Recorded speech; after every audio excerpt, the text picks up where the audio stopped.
बाबा जी के सभी प्यारे भक्तों को ओम नमः शिवाय। भोले बाबा जी के आशीर्वाद से और आप सबके प्रेम से अब श्रीखंड जी और किन्नर कैलाश जी यात्रा करने का मौका मिला, जिसमें कि हम जाना गए थे श्रीखंड जी के लिए, लेकिन श्रीखंड जी की यात्रा बंद हो गई और किन्नर कैलाश जी की यात्रा करने गए। उसके बाद भी किन्नर कैलाश जी की भी यात्रा बंद हो गई, तो आगे के कुछ पॉइंट थे, काजा, ताबो, किब्बर, वो सब घूम के आए और उसके बाद फिर किन्नर कैलाश जी के दर्शन करके घर पहुँचे। इसके लिए आप सभी भक्तों का बहुत बहुत धन्यवाद। तो पहले तो मैं आपको ये बता दूं कि बाबा जी की कृपा कैसे हुई कि हमें ये यात्रा करने का सौभाग्य मिला। तो बात ऐसे है, सुबह सुबह ऑफिस के लिए जा रहे थे और बस में बैठे बैठे ख्याल आया ऑफिस की कि आज अब श्रीखंड जी महादेव जाना है दर्शन करने के लिए। बहुत बेचैनी हुई, ऐसा कई बार होता है। तो अपने मन को समझाया, ऑफिस पहुंच गए, फिर भी मन बेचैन रहा। मतलब 9 बज गए, 9:30 बज गए, हमारा 10 बजे टी टाइम होता है ऑफिस में। तो जैसे टी टाइम में गए तो मैंने सत्तू से कहा कि सत्तू यार यात्रा पे जाने का मन हो रहा है, चलें क्या? तो उसने छूटते बोला हाँ बाबा चलते हैं। तो मैं सही में बोला हाँ चलते हैं, मैं चल फिर चलते हैं। ऐसे मैं सतेंद्र और नरेंद्र हम तीनों तैयार हो गए यात्रा पे जाने के लिए। इतने में ही हमारे और दोस्त भी हैं, वो लोग भी मतलब टी टाइम करके वापस आ रहे थे चाय पी के, तो उनसे बात हुई। तो मैं कहा यार हम तो तीनों जा रहे हैं वहाँ पे श्रीखंड महादेव जी, और आपको चलना है? बोला हाँ हम भी चलेंगे बाबा, पर बाद में प्लान कर लेते हैं। मैं कहा नहीं चलना आज ही, अब मन बेचैन हो गया, अभी चलना पड़ेगा। तो बोले इतनी जल्दी तैयारी कैसे होगी? तो मैं कहा मुझे नहीं पता, जिसने भी चलना हो वो मतलब 1 या 1:30 बजे कंपनी गेट पे मिल जाना, मैं निकल जाऊंगा। तो बोला ठीक है। मैंने उनको इतना बोला कि चलना हो तो मैं रुकने वाला नहीं हूँ, मैं तो जाऊंगा यात्रा पे, और 1 या 1:30 बजे आप कंपनी गेट पे मिल जाना और उसके बाद हम निकल जाएंगे। तो बोला ठीक है। अब सब अपनी अपनी तैयारी करने लगे। मेरा घर काफ़ी दूर है ऑफिस से, 3-4 घंटे का रास्ता है। तो मैं गुड़गांव गुड़गांव में भाभी जी को फ़ोन किया। मैं कहा भाभी जी ऐसे यात्रा पे जाने का मन है, आप मेरी पैकिंग कर दो। तो मेरी भाभी जी ने मेरा बैग, भैया के कपड़े, जो भी कुछ था सामान था, झंडे वगैरह, टोपियाँ, जो भी सामान यात्रा में देखेंगे आप, ये सब मैंने अपने भैया जी का लिया हुआ है गुड़गांव से। तो भाभी जी ने पैक कर दिया। सब लोग ओडी लेके अपने अपने घर भाग गए। नरेंद्र, मेरा और सत्येंद्र का, हम तीनों का सामान भाभी ने ही पैक किया, क्योंकि हम तीनों ने कहा कि हम आपस में एडजस्टमेंट कर लेंगे, जैकेट वैकेट जो भी कुछ है। तो नरेंद्र भैया घर पास में था, उन्होंने कहा कुछ कपड़े मैं ले लेता हूँ। तो सत्येंद्र और मैंने तो भैया जी के कपड़े पहने बारी बारी, और उन्हीं कपड़ों में यात्रा करके घर वापस आ गए। कहते हैं ना जब भोले बाबा का बुलावा आता है तो किसी प्लानिंग की ज़रूरत नहीं होती। तो सेम ये लाइव एग्जाम्पल था इस चीज़ का। तो भाभी जी ने पैक कर दिया। तो एक भैया गुड़गांव के थे, वो मेरा बैग ले आए गाड़ी में, और उस टाइम फिर मैंने अगली तैयारी करनी शुरू कर दी। मैंने गुड़गांव से वहाँ हिमाचल के लिए गाड़ी की प्लानिंग शुरू की, जिसमें कि मैंने एक दोस्त हैं हमारे सुशील जी, उनसे बात की। तो सुशील भाई ने मुझे फटाफट गाड़ी वाले से बात करवा के गाड़ी कम बुला ली वहाँ से, और गाड़ी हमें इफ़को चौक में खड़ी मिलेगी। गाड़ी आपको इफ़को चौक में खड़ी मिलेगी। उस गाड़ी ने हमें चंडीगढ़ छोड़ा, चंडीगढ़ से दूसरी गाड़ी मिल गई। मतलब ऐसी कृपा हुई भोले बाबा की, मैं आपको बता नहीं सकता हूँ कि मतलब ऐसा लग रहा था कि भोले बाबा स्वयं हर चीज़ की प्लानिंग कर रहे हैं वहाँ तक पहुँचाने के लिए। और मैं सही बता रहा हूँ, अगर श्रीखंड जी यात्रा खुली होती तो शायद जी मैं कभी किन्नर कैलाश नहीं जा पाता, और ना ही कभी जो आगे के पॉइंट हैं काजा, नाको, जो मैं आपको इन वीडियो में दिखाऊंगा, ना वो कर पाता। जब श्रीखंड जी पहुँचे तो यात्रा बंद थी। फिर हमने किन्नर कैलाश जी चलते हैं। जब किन्नर कैलाश जी पहुँचे तो वहाँ भी बोला भाई बादल फटके हैं कुछ दिन, अभी 2 दिन पहले, तो ये भी यात्रा बंद है। अब आ तो गए थे हम, खर्चा भी ज़्यादा हो गया था, तो हमने कहा कोई बात नहीं, टैक्सी तो हमने कर रखी है, हम आगे घुमाते हैं। तो हम आगे घूमने निकल गए, काजा, नाको, ऐसे काफ़ी सारे पॉइंट हैं वहाँ पे जो मैं आपको दिखाऊंगा इस वीडियो में पूरे कवर करके। लॉ स्पीति वगैरह, आखिरी गांव किब्बर, वहाँ सब घूम के आए, बड़ी खुशी मिली। और जैसे वापस आए फिर किन्नर कैलाश जी की यात्रा शुरू होगी, और हमने किन्नर कैलाश जी की यात्रा की। तो मेरा कहने का मतलब है, जितना भी कोशिश कर पाया हूँ भोले बाबा जी के आशीर्वाद से मैंने उतना कवर किया है। लेकिन मुझे उम्मीद है आपको ये सारी वीडियो पसंद आएंगी। इसमें सबसे मेन बात है कि ये जो भी रिकॉर्डिंग हुई है, ये यात्रा के दौरान ही हुआ है। जो वहाँ पे प्रैक्टिकल एग्जाम्पल थे, जो भी कुछ था, तो हो सकता है कि कुछ बोलने में या कुछ समझने में गलती हो सकती है। तो उसके लिए मैं भोले बाबा जी से हाथ जोड़ के क्षमा चाहता हूँ। और इसके बाद अगर आपको ये यात्राएं करनी है, इनकी यात्रा को समझना है, तो आप कृपया इन वीडियो को पूरा देखें, क्योंकि कौन सा एग्जाम्पल कहाँ पे दिया हुआ है, जब तक एक मूवी की तरह स्टोरी बनी हुई है, जब तक आप पुरानी वीडियो नहीं देखेंगे तो आपको अगली वीडियो में क्या बात हो रही है समझ आना मुश्किल है। और इसके अलावा भोले बाबा जी के आशीर्वाद से यात्रा मैंने एक बार ही की है किन्नर कैलाश जी की। तो इन्फॉर्मेशन मैंने काफ़ी इकट्ठी कर ली है। कोई भक्त ऐसी इन्फॉर्मेशन चाहता हो, यात्रा करना चाहता हो या कोई कन्फ्यूज़न हो यात्रा के बारे में, तो जानकारी ले सकता है। इसके अलावा आप इन वीडियो को अधिक से अधिक शेयर करें ताकि और शिव भक्त भी इन बाबा जी की यात्राओं को देख पाएँ, समझ पाएँ और इन यात्राओं का प्लान करें और जाके अपने जीवन को धन्य करें। भोले बाबा जी के आशीर्वाद से मेरी ये पूरी कोशिश रहेगी कि मैं आपको सही जानकारी दे पाऊँ और जल्द से जल्द आपके सवालों का जवाब भी दे पाऊँ। बाबा जी अपनी कृपा सभी भक्तों पर बनाए रखें और हमारी यात्राएं इसी तरह से कराते रहें। जय भोले बाबा जी की।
ये लैंडस्लाइड अभी अभी हुआ है, काफ़ी बड़ा लैंडस्लाइड है।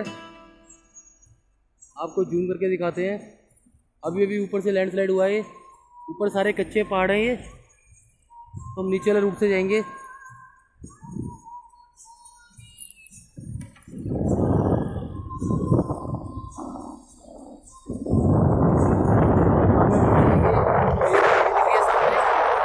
बैक साइड में हमें जाना है पहाड़ चढ़ के।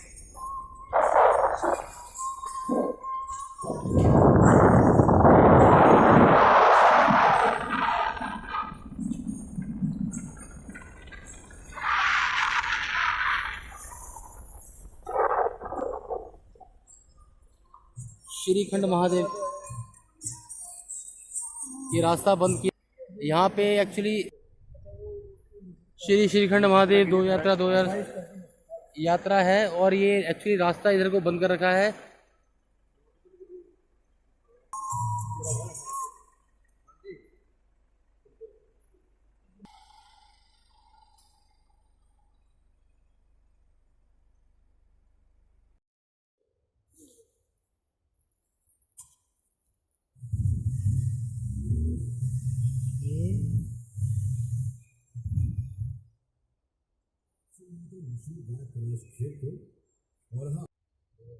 जय बोले जी की।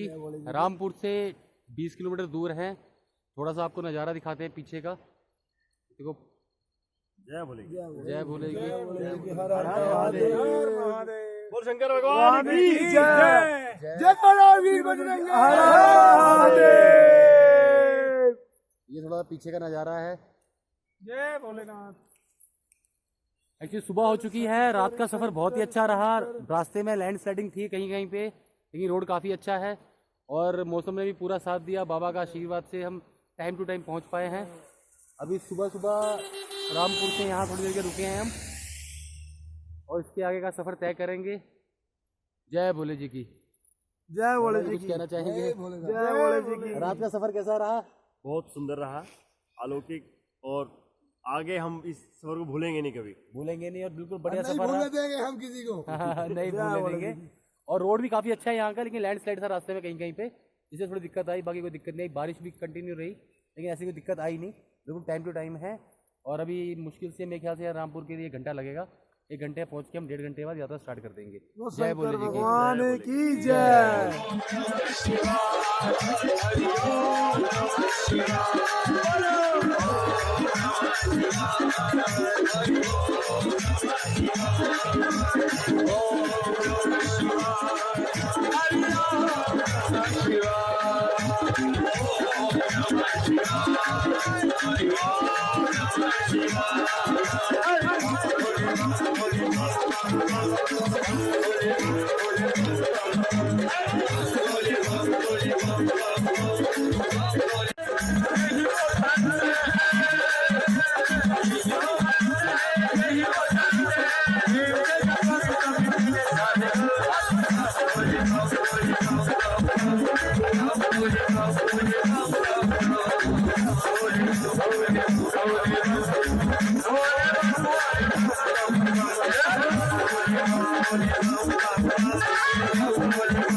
काफ़ी यहाँ लाइन स्लाइडिंग है, जगह जगह पे काफ़ी बड़े बड़े पत्थर ऊपर से आगे नीचे गिरे हुए हैं, देख सकते हैं आप।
किलोमीटर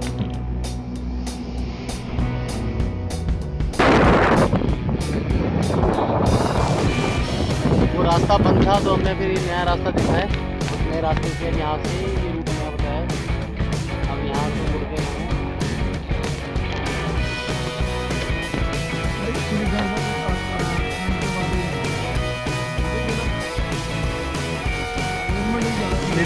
हाँ। जय हिंद साहब, जय हिंद। जय हिंद साहब, जय हिंद। भारत माता की जय।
से थोड़ा सा रोड की हालत काफ़ी ख़राब है।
का सारा बहुत बढ़िया मिला। बस रोड बना सकता था, अच्छा है, आगे का देखते हैं।